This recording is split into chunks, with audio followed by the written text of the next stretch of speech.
네, 안녕하세요. 오늘도 지구과학 원 시간이 됐고요. 이번 시간에는 교과서 130페이지 복사평형과 온실효과에 대해서 배워보도록 하겠습니다.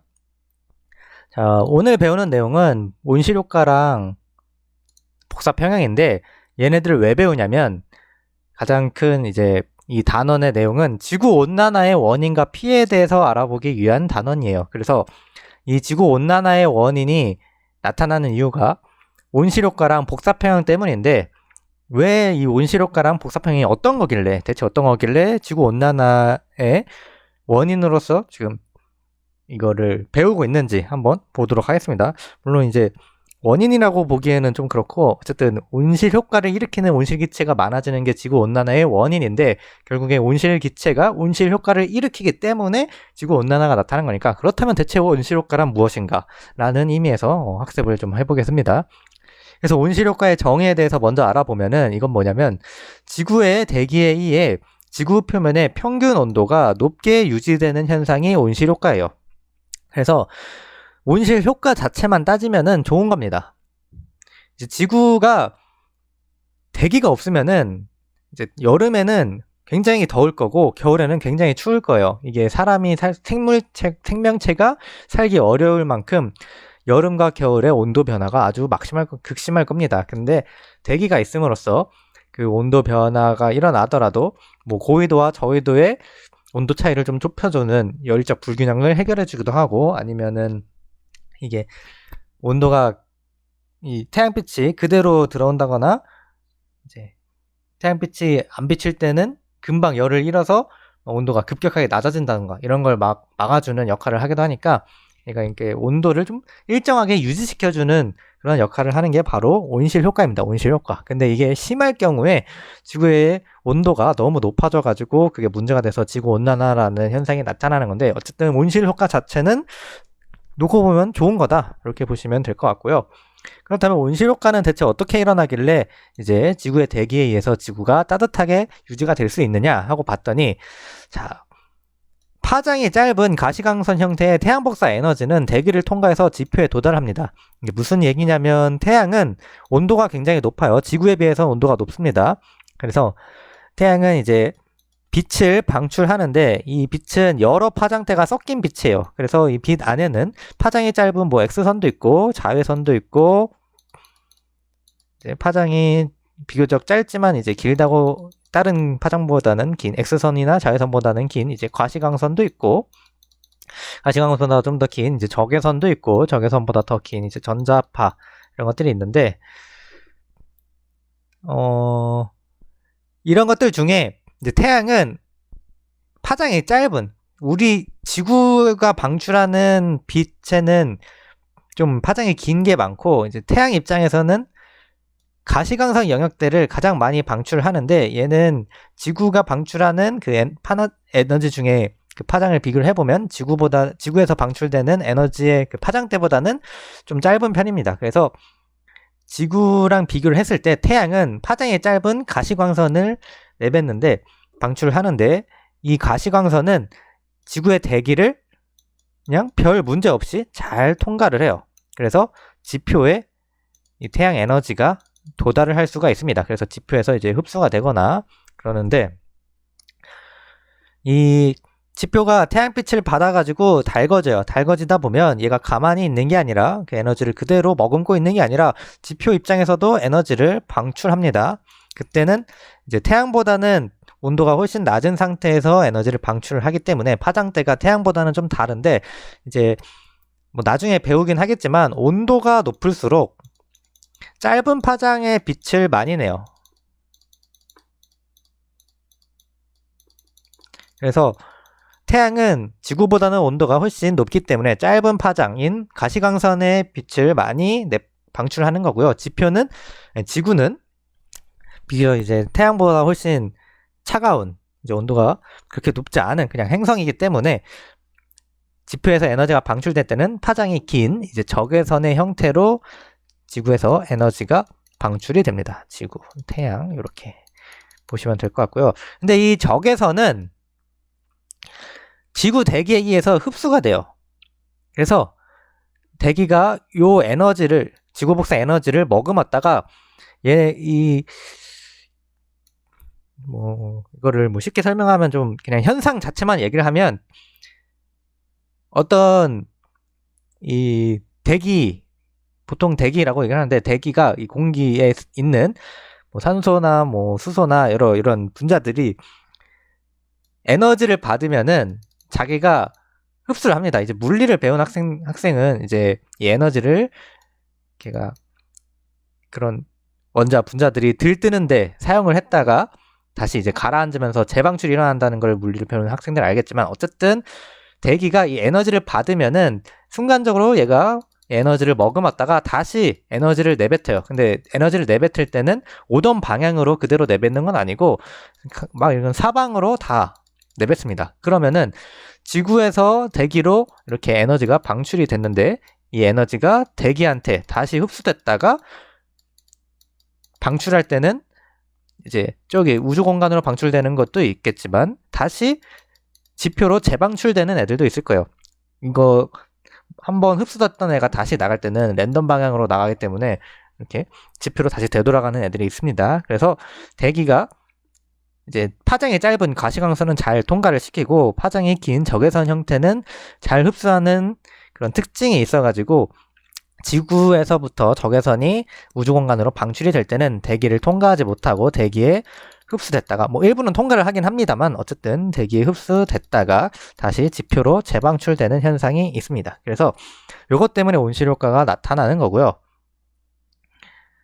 그러니까 그냥 이제 태양으로부터 받은 에너지를 그대로 태양으로 받은 만큼 내뱉습니다. 내뱉긴 해요. 100을 받았으면 100을 내뱉는데 이제 그냥 100을 받고 100을 내뱉는 게 아니라 대기에 한번 흡수됐다가 지표로 재방출되고 우주 공간으로 내뱉게 되면은 어쨌든 똑같이 100을 받아서 100을 내뿜고 있긴 한데 지표 입장에서는 100을 가진 상태로 요거를 계속 100 받고 100 내뱉고 이렇게 있는 게 아니라 이 대기가 존재를 할 때는 100이 아니라 이따가 얘기하긴 하겠지만 한 143 요 정도의 에너지를 갖고 있는 상태에서 100의 에너지를 받고 100의 에너지를 이제 방출하는 그런 상태가 됩니다.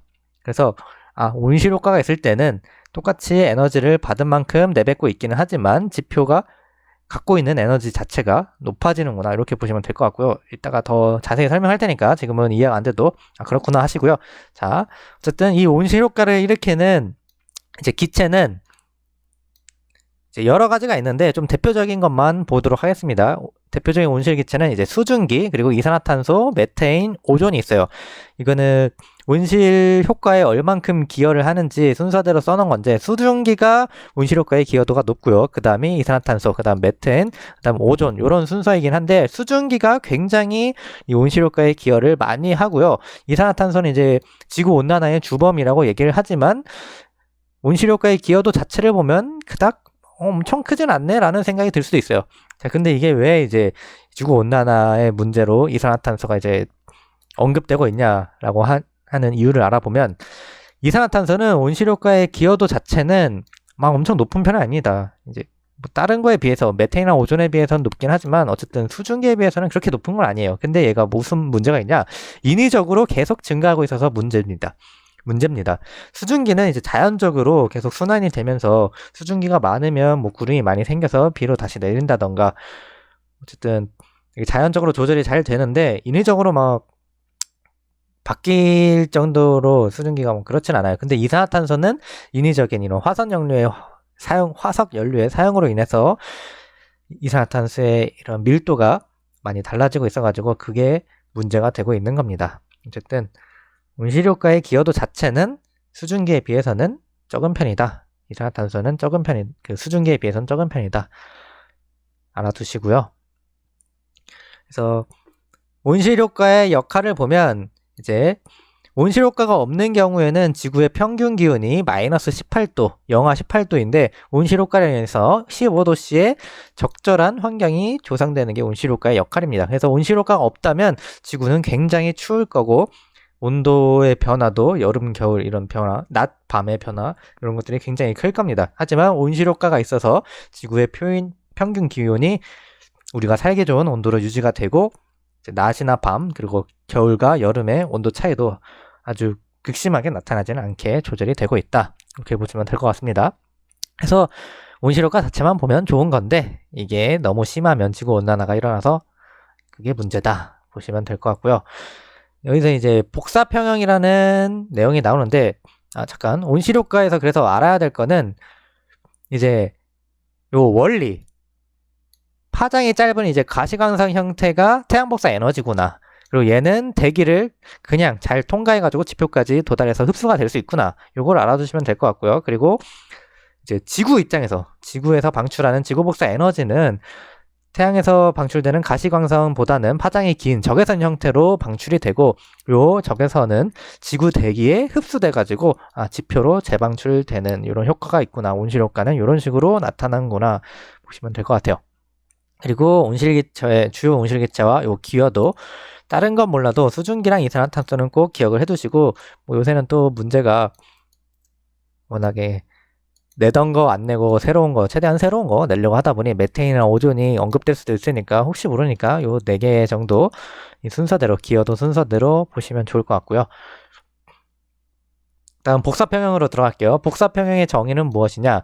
이제 흡수하는 만큼의 에너지를 방출해서 온도가 일정하게 유지되는 상태를 복사평형이라고 얘기를 합니다. 그래서 복사평형 실험을 기회가 되면 할 건데 중학교 때도 아마 해봤을 거예요. 그러니까 배우긴 했을 거예요. 중학교 내용이거든요. 복사평형. 이게 뭐냐면 이제 열원 뭐 이런 전구 같은 거, 백열전구 같은 거 이렇게 형광등을 켭니다. 백열전구는 잘 뜨거워지니까 열이 이렇게 발생을 하겠죠. 그리고 열을 잘 흡수를 할 수 있게 이렇게 검은색 용기를 좀 준비해요. 검은색 용기를 준비하고 여기에다가 온도계를 이렇게 심어 놓습니다. 온도계. 그리고 시간이 지남에 따라 온도를 측정을 하는 거예요. 뭐 5분 간격으로 측정을 한다거나 0, 5, 10, 15, 20 이런 식으로 온도를 측정을 하면 0도일 때는 0시간 0분 지났을 때는 이제 뭐 상온이 20도라고 치면 20도의 온도가 있다가 5분이 지나면 이제 이 열원에 의해서 얘가 데펴져 가지고 21도가 됐다가 점점 시간이 지나면 온도가 이렇게 증가를 하다가 어느 순간부터는 온도가 더 이상 증가하지 않고 온도가 일정하게 유지되는 현상을 볼 수가 있습니다. 그건 왜냐면 얘가 온도가 높아져 이제 열원에 의해서 이 컵에 용기의 온도가 올라가게 되는데 이건 무한히 올라가진 않고 얘가 온도가 올라간 만큼 얘가 내뱉는 에너지도 많아져요. 근데 내가 받는 양만큼 얘가 내뱉는 온도가 되게 되면은 이제 얘는 더 이상 온도가 오르지 않고 열적 평형이 이루어져가지고 이제 온도가 일정하게 유지되는 현상이 나타나는데 요거를 갖다가 복사평형이라고 얘기를 하는 겁니다. 받는 만큼 방출하고 있다. 이게 복사평형 상태다라고 보시면 되고요. 이런 걸 뭐 예시로는 그런 것도 있습니다. 여름에 이 철제 의자 같은 거 굉장히 뜨겁긴 한데 그게 무한히 온도가 올라가지고 뭐 철이 녹는다거나 그러진 않아요. 왜 그러냐? 태양빛은 계속 내리쬐는데 왜 그 물체들은 밖에 있는 물체들, 여름에 밖에 있는 물체들은 엄청 뜨거워지긴 해도 완전히 온도가 계속 높아져서 몇백 도까지 올라가진 않느냐? 그 이유가 걔가 온도가 계속 증가하다 보면 걔가 방출하는 에너지도 많아져가지고 결국에 태양빛으로부터 받는 에너지랑 그 물체가 방출하는 에너지랑 똑같아졌을 때 이제 더 이상 온도가 오르지 않고 일정하게 유지된다. 이렇게 보시면 될 것 같아요. 어쨌든 그게 복사평형이고요. 지구 입장에서의 복사평형은 지구가 흡수하는 태양복사 에너지가 지구가 방출하는 지구복사 에너지와 같은 양만큼 흡수가 되고 방출이 될 때 이제 복사평형이 이룬다라고 보시면 되고요. 그래서 이 복사평형 때문에 지구 연평균 기온이 항상 일정하게 유지가 됩니다. 온실효과랑 이런 복사평형 때문에 지구의 연평균 기온이 일정하게 유지가 된다.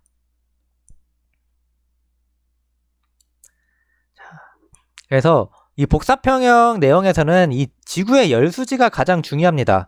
요거 문제로 잘 내기도 좋고 이제 되게 잘 나오는 편이거든요. 모의고사 같은 데서. 그래서 열수지라는 건 뭐냐면 이 수지는 한번 얘기를 했겠지만 수입과 지출을 얘기해요. 수입과 지출. 얼마나 열을 받고 얼마나 열을 내뱉고 있는가. 그거를 뜻하는 거고요. 그래서 지구의 열수지는 결국 지구에서 출입하는 에너지의 관계를 나타낸다. 출입하는, 들어오고 나가는 에너지의 관계를 나타낸다라고 보시면 되고, 교과서 130페이지 그림으로 가겠습니다. 여기가 이제 지구의 열수지에 대한 내용인데, 뭐 복잡하죠. 복잡하긴 한데 하나씩 보자고요. 자, 입장을 3개로 나눌 거예요. 우주 입장, 그리고 대기 입장, 지표 입장. 이렇게 3가지로 나눠서 볼 겁니다. 그리고 가장 쉬운 우주 입장을 먼저 보죠. 우주 입장에서 지구로 얼만큼의 에너지를 보내고 있고 지구로부터 우주는 얼만큼의 에너지를 받고 있는가. 이게 복사평형 상태일 때는 똑같은 양만큼 들어가고 나와야 해요. 그래서 그만큼 나가고 있는지 들어오고 나가고 있는지 한번 보자고요. 우주 공간의 입장에서 먼저 태양 복사 에너지가 100이라는 양만큼 지구로 들어가고 있습니다. 그럼 우주 입장에서는 에너지를 잃은 거죠. 100만큼의 에너지를 잃은 겁니다. 그래서 태양 복사로 에너지를 100만큼 잃었고요. 자, 우주가 얻는 에너지를 좀 볼까요? 우주로 들어오는 에너지가 이렇게 2개의 화살표가 있는데 하나는 우주로 반사산란 되는 게 30%가 있습니다. 30만큼의 이제 에너지 100만큼 들어갔다가 30은 다시 우주로 들어와요. 대기로부터 반사되거나 아니면 지표에서 반사되거나 이런 식으로 대기에서 반사되는 게 26%고요. 지표에서 반사되는 게 4%입니다. 이제 가시광선이 잘 들어가긴 하는데 태양 복사 에너지가 오로지 가시광선으로 있는 것도 아니고 어쨌든 대기로 완전히 통과하는 거 정확히 완전히 통과한다고 보기는 어려워서 어쨌든 대기의 반사산란에 의해서 우주로 다시 되돌아오는 게 26% 그리고 지표까지 도달했다가 지표로 다시 반사돼가지고 우주로 돌아오는 게 한 30%다라고 보시면 되겠습니다. 그래서 요거를 우리는 알베도라고 해요. 알베도는 적어주시면 좋을 것 같아요. 알베도는 이제 지구의 반사율이라고 보시면 됩니다. 지구의 반사율. 요거는 이제 약 30%예요. 약 30%. 그래서 태양빛을 받으면은 지구의 반사율로 인해서 30%는 다시 우주 공간으로 돌아가는 겁니다. 알베도, 지구의 반사율 30%. 요거 알아두시고요. 그래서 우주로 반사산란이라고 제가 써놓긴 했는데 이거를 2가지로 나눌 수 있죠. 대기로부터 반사산란된 거 26%, 지표로부터 반사된 거 4% 해가지고 대기에서 26%, 지표에서 4%가 합쳐져서 30%다 라고 보시면 되고요. 그 다음에 나머지 화살표, 우주 입장에서 나머지 화살표를 보면 이제 실집의 에너지가 다시 돌아와가지고 결국에 100만큼 잃었다가 30 플러스 70, 100만큼 돌아오는 상황입니다. 그래서 이 70%는 지구 복사 에너지로 방출이 되는 거고요. 지표에서 우주로 직접 나가는 게 이제 대기를 거치지 않고 직접 나가는 게 5%고요. 그리고 대기에 흡수됐다가 대기에서 다시 우주로 재방출되는 게 65%인 겁니다. 그래서 이 5%, 65% 합쳐서 70%만큼 우주로 나가고 있다. 그럼 우주 입장에서는 마이너스 100, 플러스 30, 플러스 70 해서 플러스 마이너스 제로죠. 복사평형 이렇고요. 자, 그 다음 대기 입장을 좀 볼까요? 대기. 자, 이제 우주로 들어온 빛이 대기와 구름에 흡수되는 양이 있습니다. 그게 23%고요. 그 다음에 지금 이제 우주로부터 들어온 거, 반사된 거 해결했고요. 대기로 들어온 거 해결했고요. 그다음 이제 지표로 들어간 거 이따 볼 거고요. 이렇게 우주로 다시 나간 거 해결했습니다. 요거는 이따가 다시 볼 거고 어쨌든 대기가 받는 것만 보는 거예요. 이 태양 복사 에너지 우주로부터 100만큼 들어오는데 이게 대기로 반사되는 거 있고 지표에 튕겨서 반사되는 거 있고 지표로 가는 거 있고 대기로 가는 거 있는데 우리는 대기 입장을 보니까 대기로 들어간 것만 보겠습니다. 자, 그 다음에 우주로부터 받는 건 23%고요. 그 다음에 이제 지표가 이제 에너지를 흡수를 했다가 다시 이제 지구 복사 에너지의 형태로 이제 방출이 될 때 대기가 그거를 흡수를 합니다. 얼만큼 흡수를 하냐면 109만큼 흡수를 해요. 109. 그리고 이 대기는 지금 받은 게 23이 있고 109가 있죠. 그리고 또 어떤 식으로 받냐면 증발, 대류, 전도 이런 현상들로 인해서 29%의 에너지를 받습니다. 그러면 대기가 받은 건 23, 109, 29 요 세 숫자가 되겠죠? 그래서 태양 복사가 대기와 구름에 흡수되는 게 플러스 23, 지표 복사로 받는 게 플러스 109, 그리고 증발, 대류, 전도로 인해서 받는 게 플러스 29입니다. 이 에너지. 얘네들은 이제 증발, 대류, 전도는 수문열이라고 얘기를 해가지고 막 이 지표로부터 직접 복사되는 건 아니고 어쨌든 그냥 수문열이 지표에서 대기로 전달이 되고 있구나. 이 정도. 증발이나 대류랑 전도라는 현상에 의해서 열이 지표에서 대기로 전달되고 있구나. 이렇게 보시면 될 것 같고요. 어렵게 생각하지 마시고. 그리고 대기 입장에서 잃는 에너지를 보면은 이제 우주로 대기 복사 65%만큼 나가고 있고요. 그리고 다시 지표로 복사를 하는 거. 대기 입장에서 받은 에너지를 우주로도 보내고 지표로도 보내는데 우주로 보내는 게 65% 그리고 지표로 보내는 게 96인 겁니다. 그래서 마이너스 65, 마이너스 96 해가지고 얘네들을 다 더하면 뭐 해볼까요? 23, 109, 29를 더하면 1, 2, 6, 1, 161이죠. 그 다음에 여기 65, 96을 더하면 161 나오네요. 그래서 플러스 161, 마이너스 161을 해가지고 플러스 마이너스 제로 복사평형을 이뤘습니다. 마지막 지표면의 입장을 좀 볼까요? 지표면. 지표가 받는 것만 따지면 우주로부터 들어온 거 47%만큼 지표로 들어오고요. 플러스 47이죠. 그리고 이제 지표 복사로 인해서 우주로 직접 복사하는 거 5% 있고요. 그 다음에 대기로 복사하는 거 109%, 마이너스 109 있고요. 그리고 대기로부터 받는 에너지 96이 있고요. 플러스 96. 그리고 증발, 대류, 전도의 형태로 대기로 전달되는 에너지 마이너스 29가 있습니다. 그래서 이것들을 또 다 플러스 마이너스 해보면은 이제 47, 96을 더하면은 몇이야? 143이죠. 플러스 143 그리고 마이너스를 다 해볼까요? 5, 109, 29죠. 그러면은 883, 4, 143 마이너스 143이 됩니다. 그래서 이것도 플러스 마이너스 제로 해가지고 지표 입장에서도 복사평형을 이뤘죠. 자, 근데 여기서 온실 효과는 바로 요겁니다. 이게 대기가 없으면은 그냥 들어왔다가 바로 나가면서 100만큼 들어오고 지표도 100만큼 갖고 지표 입장에서도 100만큼 내보내고 요게 계속 유지가 되고 있을 거예요. 근데 100이라는 숫자가 이제 우리 입장에서는 굉장히 추운 겁니다.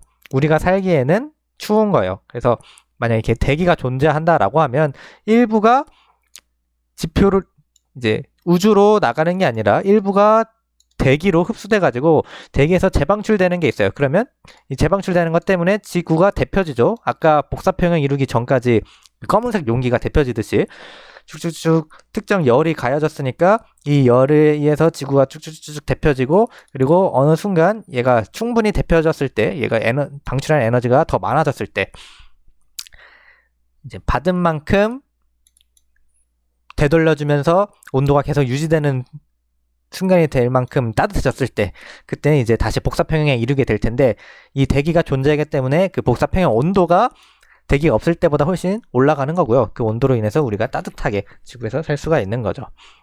어쨌든 그 얘기를 이제 정리를 한 겁니다. 이때 대기가 없는 경우와 대기가 존재하는 경우를 비교를 하면은 대기가 없을 때는 태양으로 에너지 100만큼 들어와서 100만큼 나갈 겁니다. 그래서 지표 입장에서는 100의 에너지를 방출하고 있는 거예요.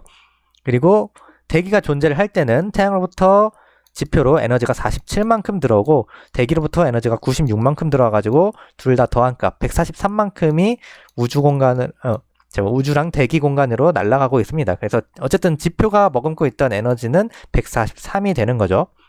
그래서 지표로부터 방출되는 에너지는 대기가 없을 때 100, 대기가 존재할 때는 143이 됩니다. 근데 에너지를 많이 방출한다, 그러니까 에너지를 많이 내놓는다라는 뜻은 에너지를 많이 갖고 있다라는 것을 뜻하고요. 그 말인즉슨 대기가 있어야 지표의 온도가 더 높고 일정하게 유지되는 것을 확인할 수가 있다라는 겁니다. 요게 바로 온실효과고요. 근데 지구온난화라는 게 일어나게 되는데 이 지구온난화는 뭐냐면 온실기체 증가로 인해서 대기에서 지표로의 에너지 이동이 증가해서 평형이 깨져가지고 지구의 온도가 증가하는 것을 얘기합니다. 이 96값, 대기에서 지표로 전달되는 이 96값이 100으로 되는 거예요. 그러면은 지구의 온도는 쭉쭉쭉 이 지표의 온도는 올라가겠죠? 그럼 143이 아니라 147이 될 거고, 그리고 지표로부터 방출되는 에너지도 이제 147이 될 겁니다. 그래서 원래는 143으로 에너지가 지구가 결정이 됐었는데 온실효과가 강해지면은 143이 아니라 147만큼의 에너지를 갖는 그런 형태로 바뀌게 된다라고 보시면 돼요. 그래서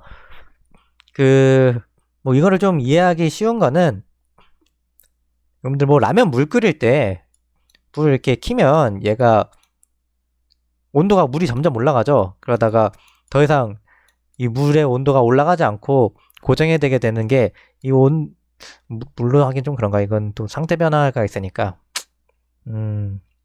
어쨌든 특정 물체를 계속 가열을 하게 되면 얘가 무한히 온도가 계속 올라가는 게 아니라 계속 온도가 올라가다 보면 이 물체에서 나오는 에너지도 많아져요. 뭐 이제 감자 같은 걸 보면 감자가 엄청 뜨거우면은 감자 주위로 열김 같은 게 막 나오죠. 그게 감자가 방출하는 이제 에너지가 되는 건데 걔가 온도가 뜨거울수록 감자에서 나오는 에너지도 점점 많아집니다. 그 말을 하는 거예요. 지표로부터 방출되는 에너지가 많다라는 건 지금 지표가 뜨거운 상태구나라는 것을 얘기를 하는 거고, 이제 내가 감자를 계속 데피다 보면은 무한히 그 에너지로 인해 계속 뜨거워지는 게 아니라 이 감자가 펄펄펄펄 이제 김을 내뿜으면서 걔가 갖고 있는 에너지를 계속 내뱉으니까 어느 순간부터는 내가 얘가 에너지를 준 만큼 에너지를 방출해가지고 감자의 온도는 고정된 채로 계속 감자는 에너지를 내뱉고 있는 그런 상태가 된다라는 겁니다. 지구가 그런 거고, 이제 내가 근데 어쨌든 열원이 존재를 할 거잖아요. 특정 열원이 있을 때 이 열원에 방출하는 에너지 자체는 고정이 된다라고 하면 얘는 특정 온도로 유지가 된 상태로 받은 만큼 내뱉고 있을 거예요. 근데 이 열원을 뭐 1단계, 2단계, 3단계라고 했을 때 1단계로 계속 냅뒀다가 2단계로 올려버리면 이 감자의 온도가 조금은 더 올라갈 거고, 올라가다 보면 얘가 평소보다 더 뜨거워져가지고 김이 펄펄펄펄펄 더 많이 나다 보면 이제 얘가 방출한 에너지도 더 많아지면서 결국에 이 2단계의 복사평형이 이루어지겠죠. 그리고 3단계로 놓으면 또 얘가 온도가 올라가겠지만 어느 순간은 또 온도가 그대로 유지된 채 복사평형이 이루어질 겁니다. 이렇게 1단계, 2단계, 3단계 이런 단계를 올리는 게 대기, 온실기체가 많아져서 온실효과가 세지는 효과 정도로 이렇게 보시면 될 것 같고요. 어쨌든 간에 복사평형은 이루어지지만 지구 입장에서 이제 머금고 있는 에너지가 달라지게 되면서 지구온난화가 나타나게 된다라고 보시면 될 것 같아요. 그래서 여기서 좀 중요한 거는 이거를 다 지울 수가 있나? 어떻게? 모든 잉크 상자 있죠. 좋아. 자, 만약에 내가 여기를 지워버린 거예요. 여기를 지워버리고 X로 둔 거야. 그리고 X는 무엇이냐라고 물어볼 수도 있습니다. 기억. X 값은 뭐 100이다. 그러면 X 값을 직접 구해봐야겠죠? 그러면 대기 입장에서의 열 수지를 다 계산을 해보는 거예요. 자, 대기 입장에서 23만큼 받았네. 오케이. 자, 그 다음에 대기 입장에서 109만큼 받았구나. 그리고 대기 입장에서 29만큼 받았구나. 그리고 대기 입장에서 65만큼만 나갔네. 라는 거를 알 수가 있는 거죠. 그러면 자, 대기는 23 받았고 65 받았고 109 다시 죄송해요. 65는 받은 게 아니죠. 실수. 109 받았고 29 받았고 마이너스 65고 지금 대기에서 지표로 나가고 있는 게 X거죠. 그럼 마이너스 X를 하면 되는 거고, 대기는 결국에 복사평형을 이뤘기 때문에 플러스 마이너스 제로가 될 겁니다. 그럼 이거 그냥 쉽죠. 이제 다항식 이거 뭐 다항식이 내가 수학은 잘 몰라서 어쨌든 풀 수 있죠. X는 뭐 꼴로 나오겠죠. 해보는 거예요. 그러면 자 23 더하기 109 더하기 29 빼기 65는 X가 될 거고 계산하면 되겠죠. 해볼까? 109, 23, 얼마야? 132. 132에 29를 더하면 161이죠? 160에서 65를 빼면 되겠네. 0, 10, 9, 10, 6, 9, 96. 96이 되겠죠? 그래서, 요 값은 96이 맞나? 맞네. 이렇게 구하시면 되는 거예요. 그러면 기억. x는 값은 100이다라고 했는데 96이니까 이건 틀린 보기가 되겠죠. 그래서 이걸 여기를 안 지우고 뭐 딴 데를 더 지울 수도 있어요. 근데 그렇다 하더라도 지금 그 입장에서 과연 받은 만큼 방출하고 있는가 요거를 계산을 해본다면 그 값 갖는 것 찾는 것 자체는 어렵지 않을 겁니다. 어쨌든 이렇게 복사평형이랑 온실효과 요것들을 다 합쳐서 아까 뭐 계산하는 거랑 뭐 이런 보기랑 다 합쳐서 하나의 문제 정도 요 내용들 가지고 만들 수 있으니까 이런 내용들 기억을 잘 해주시면 좋겠습니다. 여기도 문제로 충분히 한 문제 정도 나올 수 있으니까 시험 문제에 대한 내용 아닙니다. 모의고사에서 그렇게 나올 수 있다, 수능에서 나올 수 있다라는 얘기예요. 어쨌든 그렇게 보시고 공부하시면 좋겠습니다. 그럼 고생하셨습니다.